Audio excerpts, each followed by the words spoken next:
ভিন রাজ্যে কাজে গিয়ে টাওয়ার উল্টে মৃত মালদহ জেলার ইংরেজবাজার ব্লকের ৩ পরিযায়ী শ্রমিক। ১৫-১৬ দিন আগে মালদহের ইংরেজবাজার ব্লকের অমৃতি অঞ্চলের আজমির মমিন বয়স ২৬ বছর এবং সিন্টু শেখ বয়স ৩২ বছর এবং অপর পরিযায়ী শ্রমিক শেখ মোবারক ফুলবাড়িয়া অঞ্চলের নঘরিয়া গ্রামের বাসিন্দা। তারা ঋণের বোঝা ও পরিবারের মুখে দুমুঠো অন্ন তুলে দেওয়ার জন্য মধ্যপ্রদেশের টাওয়ারের কাজে যায়। ২৬শে ডিসেম্বর সকাল 11:30 নাগাদ খবর আসে টাওয়ার উল্টে মারা গেছে ৩ পরিযায়ী শ্রমিক। তাদের পরিবার সূত্রে জানা গেছে ৩ পরিযায়ী শ্রমিকের দেহ শনিবার রবিবার আসার সম্ভাবনা।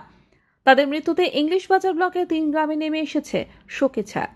জানা গেছে মৃত পরিযায়ী শ্রমিক আজমির মমিনের পরিবার রয়েছে মা, বাবা, স্ত্রী মণি বিবি এবং 2 সন্তান। দ্বিতীয় পরিযায়ী শ্রমিকের পরিবারে রয়েছে শ্রী আশমিন বিবি এবং 3 পুত্র। তৃতীয় পরিযায়ী শ্রমিক শেখ মোবারক বয়স প্রায় 35 বছর, তার পরিবারও রয়েছে 2 সন্তান। পরিবারগুলোর পক্ষ থেকে সরকারের কাছে আর্জি যেন তাদের পরিবারগুলিকে সরকার আর্থিকভাবে সহযোগিতা করে এবং ছেলে মেয়েদের পড়ার জন্য একটি ব্যবস্থা গ্রহণ করে। 1.5 লাখ টাকা আমি লোন নিয়েছি কিস্তির। আমার বাইরে গেছিল আমার স্বামী খাটার জন্য, কিস্তির জন্য, কিস্তি শোধ করবে। কোথা থেকে নিয়েছিলেন লোন? এই যে বন্ধন অফিস থেকে নিয়েছি লোন 1.5 লাখ টাকা। এটা প্রথম কিস্তি দিলাম, একটাই দিয়েছি কিস্তি আমি 1.5 লাখ টাকা নিয়ে। আমার বোর গেছিল কি আমি খেটে ওটা কিস্তিটা শোধ করে দিই, তো আমার বোর খাটতে গেছে তো মারা গেছে। মানে আর কিস্তি শোধ করা আর কিস্তি শোধ করা আমার কিভাবে যাবে? আমি কিভাবে আমি তো খাটতে পারবো না, আমার কিস্তি কিভাবে চলবে? আমি তো আর পারবো না। আমি সরকার থেকে একটা সাহায্য চাই। টাকা লোন আছে আমার, আমি কিভাবে চালাবো? আমি তো আমার ছেলে গেলি আমি তো খাটতে পারবো না, ছোট্ট আছে এখন বাচ্চারা। কি চাইছেন, কি বলবেন? আমি সাহায্য চাইছি, আমার যেন কিস্তিটা শোধ হয়ে যায়।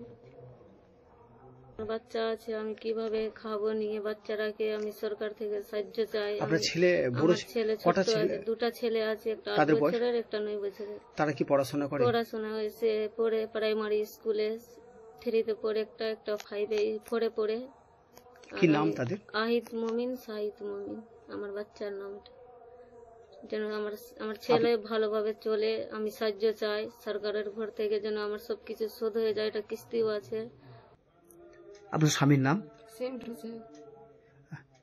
মানে কবে, মানে কিভাবে কবে মারা গেল? আজকে মারা গেছে 12টার দিকে টাওয়ার পরে উপরে। টাওয়ার থেকে পড়ে? হ্যাঁ, না টাওয়ার পড়েছে, ওর উপরে নিচে ছিল ওই। ও মানে টাওয়ার পড়ে গেছিল? হ্যাঁ, টাওয়ার পড়েছে। আর কেউ মারা গেছে?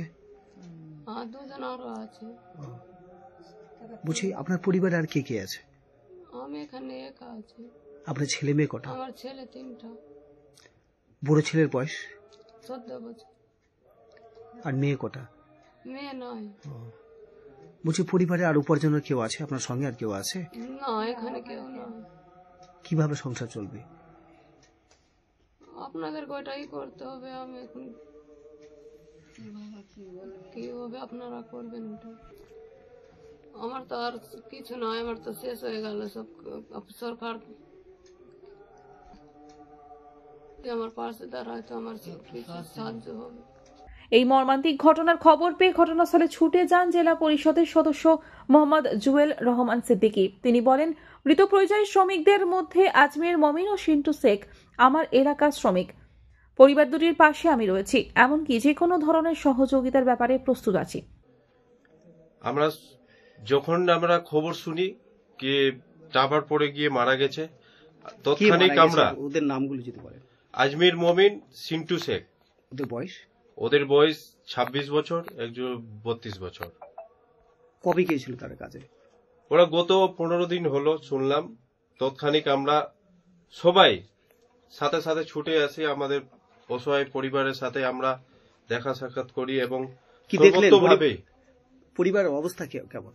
পরিবারের অবস্থা খুব শোচনীয়। আপনিও দেখলেন, 2টো বাচ্চা রয়েছে এবং উনি গর্ভবতী, এবং আগামী দিন যা হবে সবভাবে তিনি তার বাচ্চা দুটোকে পড়াতে চান, কিন্তু আর পড়াতে পারবেন না বলছেন। কি করবেন আপনারা? আপনারা কিভাবে পাশে থাকবেন?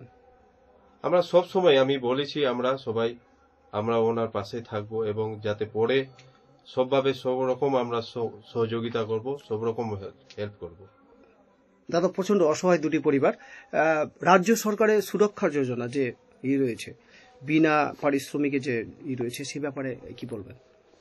সে ব্যাপারে বলবো আমরা করেছি এবং ডিএম স্যারকে আমরা আবেদন জানিয়েছি কি যাতে আমাদের এই 2 শ্রমিক যাতে আমাদের রাজ্য সরকারের তহবিল থেকে যে আমাদের মুখ্যমন্ত্রী যে দিচ্ছেন সেটা পাইয়ে দেওয়ার আমাদের ডিএম সাহেবকে আমরা আর্জি করেছি। উনি তৎক্ষণিক আমাদের স্টেপ নিয়েছেন কি যাতে ওনারা এই রাজ্য সরকারের যেটাই। মালদহ থেকে দেবাশিস পালের রিপোর্ট, আনন্দ বার্তা।